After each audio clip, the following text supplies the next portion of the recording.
Welcome here on the show. Sports update on Trust TV. Adeni Jishafe. You look at that particular clip, very, very interesting. Watching Nigeria matches there. Well, good one. And right now, we'll be talking about Nigerian sport and also international sport, giving you update there. Well, for our team, our ladies, the under 18 girls, they are over there in Uzbekistan, and they were able to do well in their first game they played against Guadeloupe, winning that game 28 to 23 in their first game that they will be playing. The second game will be coming against Caledonia. But right now, we talk about that particular story. Well, right now, we have handball. Nigeria victorious in first match at IHF, International Handball Federation Women's Trophy Intercontinental Phase, taking place in Tashkent in Uzbekistan. For Nigerian team, they actually traveled, got there on Sunday, and right now, they were able to do playing their first game, and we wish them the best in their remaining games. So talking about our ladies, if you look at Nigerian sports, men and women, they've really shown like million stars wherever they find themselves. The only snag there is that fund. It's always the problem. We look at what happened to D Tigers. They almost did not make that qualifiers, even though we saw that their performance was just a bit below par because of the fact that they didn't get there in time. Money should always be available for this, not only football, as we have been advocating every time. Joining us to talk sport this hour is Ahmed Emmanuel from Lokoja. Good to have you, Ahmed. Hi, thank you for having me, Jishafe, and of course, it's always a delight to be on the show. Well, before you join us, I was talking about handball, where our ladies, they won their first game 28 to 23 over there in Tashkent, Uzbekistan, where they're participating in the trophy intercontinental, that's with handball, and they were able to win their first game after getting to face Guadeloupe. But we really see that for the fact that they were able to get there in time, you can see the results that they get. I was talking about D Tigers not moving down to Tunisia in time. Fund has always been a problem, but right now it seems if we can always give these athletes the chance to get to their venue in time, they get more relaxed and they put up better performance, right? Absolutely. I think it was an impressive outing for the girls, but I think I want to chip in something. Sometimes we get carried away. We get carried away in the sense that we have a ministry that is named sports development. But the larger part of that ministry is focusing more on soccer, which is football. And when this happens, you now discover that other sports begin to fade away, they begin to suffer.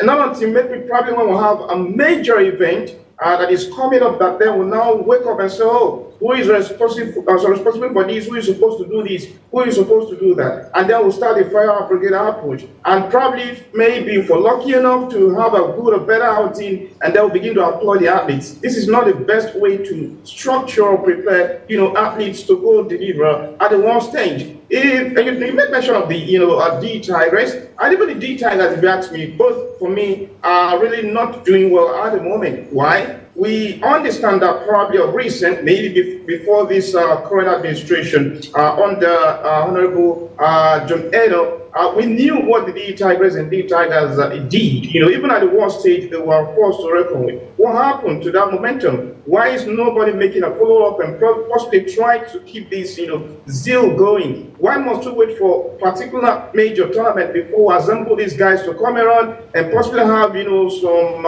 bonding and maybe some even friendly matches? Nothing is wrong if we have that. Okay, but this is the problem. The girls just did their best for me. I don't think the result we saw from these girls is the true reflection of what the ministry is doing. I may be wrong, but this is how I feel, because these guys are getting little or even no attention. And for these results to actually happen, well, I will say kudos to them. But this is a wake-up call to the ministry. They should balance the attention. They should balance the equation, if I may put it that way. Not too many attention to football. Yes, we know football is a very popular sport in Nigeria, But trust me, that does not mean that if you have a ministry, the Ministry of Sports Development, it shouldn't, balance the equation and probably look at all the sports and give it top priority, major attention. Let appoint those that can take charge of things, should be done, okay? People that will scout for athletes, people that will encourage them, people that will work on their psyche, the mental psyche. I mean, all of this put together, I think it is going to really help us discover more, outstanding athletes that we can compete, with other top nations. Maybe in basketball, we can compete with the United States of America, and of course, maybe Australia and other top basketball nations. Ditto to other sports, if you ask me. But then, by and large, I say kudos to the girls.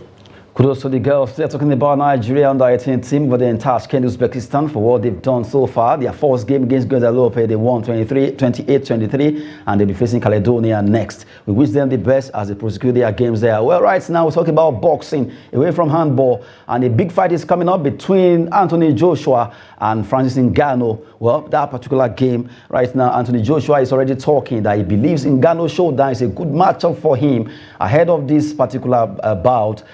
Well, we've seen a lot of tantrums being thrown by two boxers, and we saw what Ngannou did against Tyson Fury. Well, would you agree with Anthony Joshua that he believes this particular fight is a good matchup for him? Talking about his career, that's Anthony Joshua. Ahmed. If there's any time Joshua needs to maybe put his career back on a big landmark, I think this is the very moment, and he needs to grab it very well. I wouldn't know what the training team has been doing. I think if AJ needs to train, probably climb the mountains, this is the time for him to do that. These guys are very technical, strong, and rugged boxer. I mean, when you trace his route, you surely want to give it to him. Talking about Francis, we also what he did against Tyson Fury. A lot of people, a lot of pundits, a lot of analysts have actually come out to say, well, he won that fight, even though somehow maybe qualities played out and they did it for Tyson Fury. Even Fury knew that he had a very, very good opponent in that outing. And so if AJ can probably get a composure, get that fitness, get the psychological aspect of it that will motivate him to go all out and face Francis and possibly get a very, very impressive result, trust me, to really, speak well for his career. He understands that, and that's exactly why he's talking already. But by and large, sometimes, boxing, you don't do the talking thing and then don't go into the ring and then fumble. So one moment can just decide everything, can decide the destiny of the game. But I expect a very good outing from both boxers. And for Francis, a Cameroonian, well, we know AJ as a Nigerian, so that rivalry, I think, is going to come in again and play. I really do hope that the God that has been supporting Nigeria against Cameroon will stand strongly, solidly behind Anthony Joshua and get it better of his fighter and his opponent in Francis. But by and large, we anticipate a very, very good outing, a brutal one if you ask me. I wouldn't expect a knockout, but if it does happen, maybe in favor of Anthony Joshua, it will be a massive plus for him. For boxing fans, they are really, really in for something remarkable, trust me. Hopefully, Anthony Joshua will be able to triumph in this fight because it's a big one. Looking at how Ngannou performed against Tyson Fury, a lot of boxing enthusiasts are really afraid that, well, just let's see what happens. Maybe Anthony Joshua can just bring us surprise in that particular encounter. Big one for him because if he's able to win this, he has sent a signal, and also he'll have a shot at whoever win between Alexander Usyk and Tyson Fury. So he needs to win this fight to get himself on that particular track, like you said. For Ngannou have nothing to lose. He's crossing over from martial art to boxing, and at least we saw what he did in the first fight of his career, and now the second one, and he will be inspired for the fact that he was able to surprise a lot of people when it comes to that fight against Tyson Fury, and now facing Anthony Joshua. We wait to see what happens. And for Cameroon and Nigeria, the rivalry continued because we saw what our ladies do to them just 2 days ago. They were able to make it to the final round, defeating Cameroonian team. And also at the Nations Cup, we saw what the Super Eagles did to them. So it's a time that all Cameroonians will be supporting Ghana to beat Anthony Joshua for them. But hopefully, maybe at least as you have prayed, let that prayer be answered. Well, we'll cross over from boxing. Let's go to football now. We have our own star player, the Lion of Africa, Osimhen was able to score a hat-trick yesterday in the match for his team. Osimhen nets hat-trick in Napoli victory in that game where Kvaratskhelia also scored a brace, and you have Osimhen getting to score 3 goals in that particular encounter. Let's look at the result, Italian result. Serie A result games that were played yesterday. Well, 6-1 in favor of Napoli against Sassuolo. Inter Milan, they are not stopping at all. 4-0 against Atalanta. Silencing our own Ademola, Ademola Lookman. It was nowhere to be found in that game because they really dominated it at the San Siro. Looking at this particular game now, Ahmed, Osimhen netting a hat-trick. It was a big one for him yesterday, at least sending a signal that he's back. For a player that just returned to his team, started scoring from the first game, second and third, and even bagging a hat-trick yesterday, tells you that Osimhen has got something to prove to doubters who probably think maybe the AFCON showing where he managed to get a goal, even though VR was strictly against him, a lot of people would say was probably not a true reflection of the status that he actually had before the Nations Cup. But then it's a different ball game. Country football, it's another thing. And of course, club football is another thing still. Scoring a hat-trick yesterday, well, a lot of Nigerians were really happy for him. Particularly, I was happy for him too, because Osimhen, if you follow his steps, his clips, even trace it back to the under-17 days where he actually emerged highest goal scorer, then you really want to believe that what we saw yesterday, the way in manner he scored those hat-tricks in 41 and 47 minutes respectively, proves that there's a particular style of play that suits this guy. Even though a lot of people think that, he's so rugged, he's so determined, even when he's not getting the balls, try to come back and fight for the balls.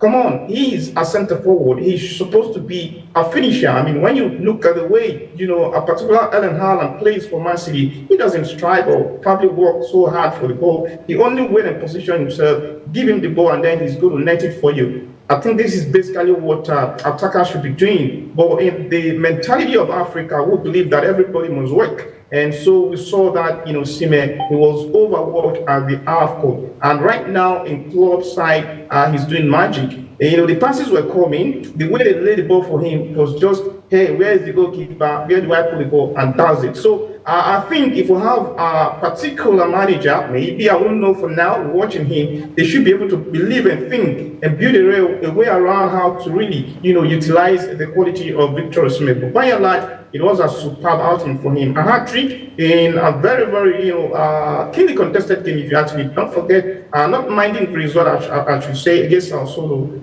I think Osimhen is really proving that, yes, that African footballer he won was not a fluke.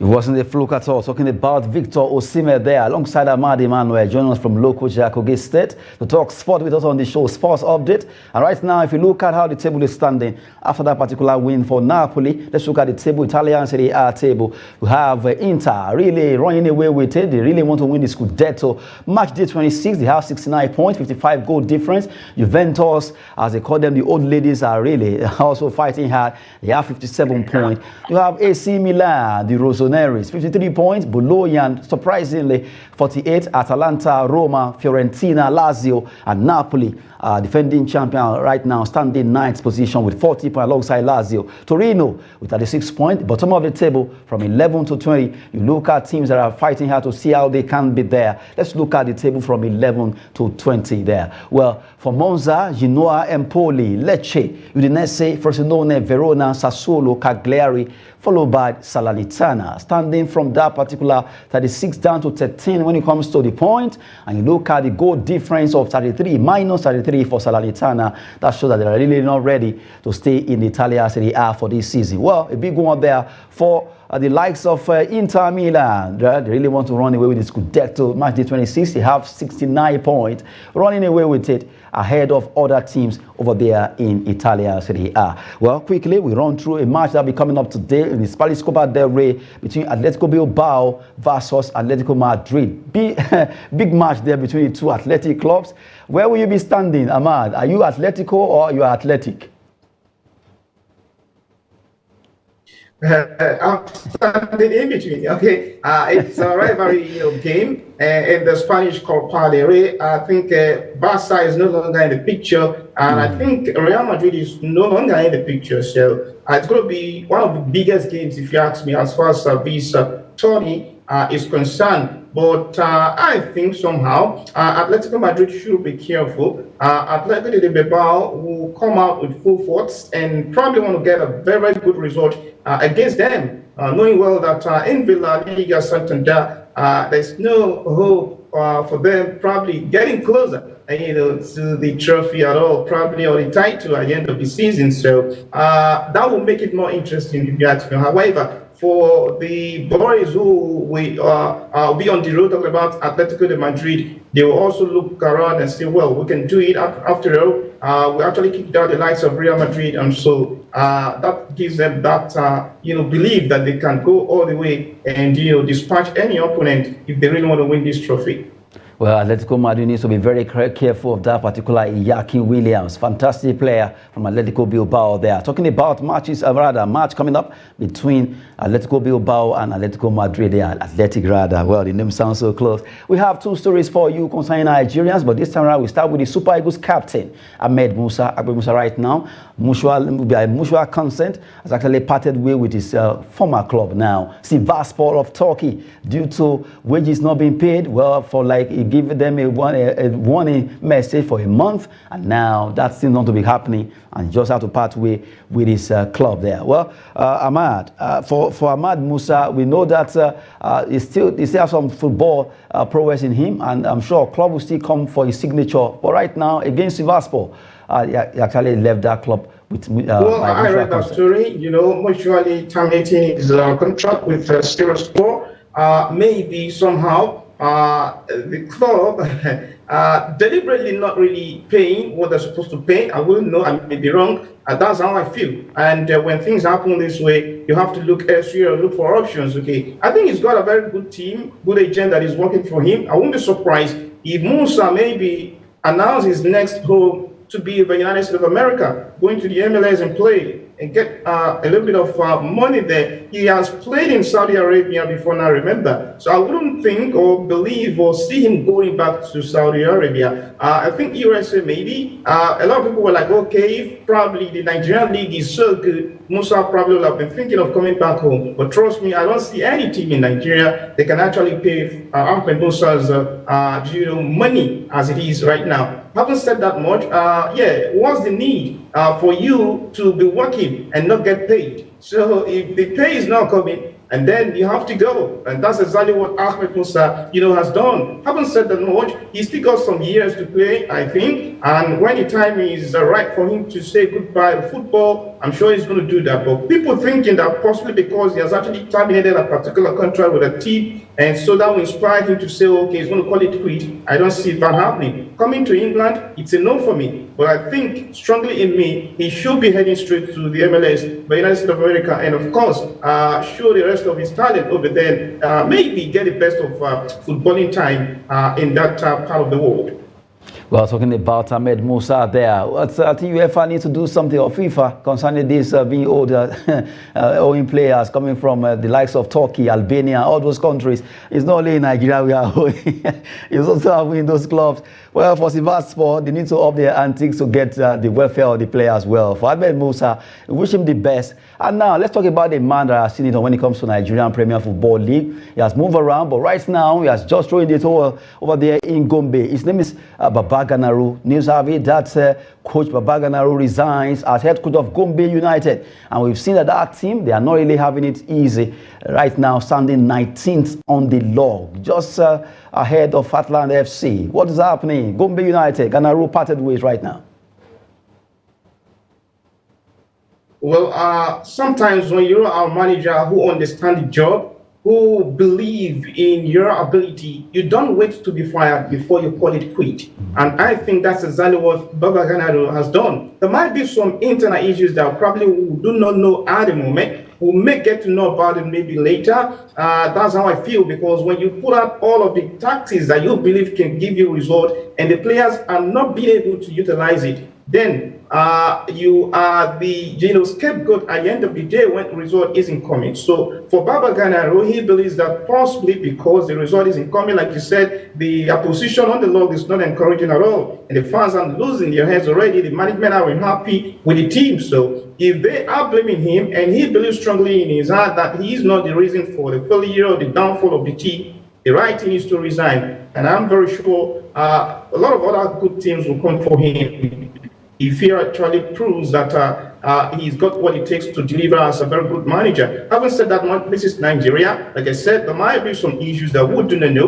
We might get to know more about that if we dig deep maybe later. But having said that, the Nigerian Premier Football League is getting more interesting, tougher, and even juicy. I mean, just yesterday we saw what Sunshine Stars FC of Akure did. A 2-0 win against a high-flying Lobby Stars FC tells you that something is in the making, under Kennedy Bogwe. But then it's not yet Uhuru. We want to see them maintain base consistency. I mean, coming from a very wide, whitewashing result on the road, we all know we knew what happened the last weekend, I should say. And yesterday they actually bounced back to winning ways on their home soil. I think they should get more better results on the road and come back home and get beautiful results to actually put smiles on the faces of the fans. And then we can now say maybe Kennedy Bogwe is doing magic. They got some players, maybe they've not blend, some from the NNL, some from probably teams that we do not know.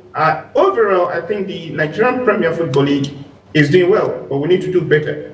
We need to do better there. Coming from Ahmed Emmanuel, joining us from local Kogi State. We want to appreciate your time with us. Ahmed, thank you so much. The pleasure is always mine. Thank you so much. And of course, to the Trust TV family. Thank you. Okay. A big one there from Ahmed Emmanuel, Kogi State. Well, we just have to go now, even though Philas coming in, that Pizarro will be joining Algeria. We were waiting for the official confirmation for Nigerian Football Federation concerning that story. That's actually been going around, but you just have to wait, always confirm it before we actually talk about it. Well, as we always say, that sport is business and fitness. I'm Adeniyi Ajishafe. Thanks for watching.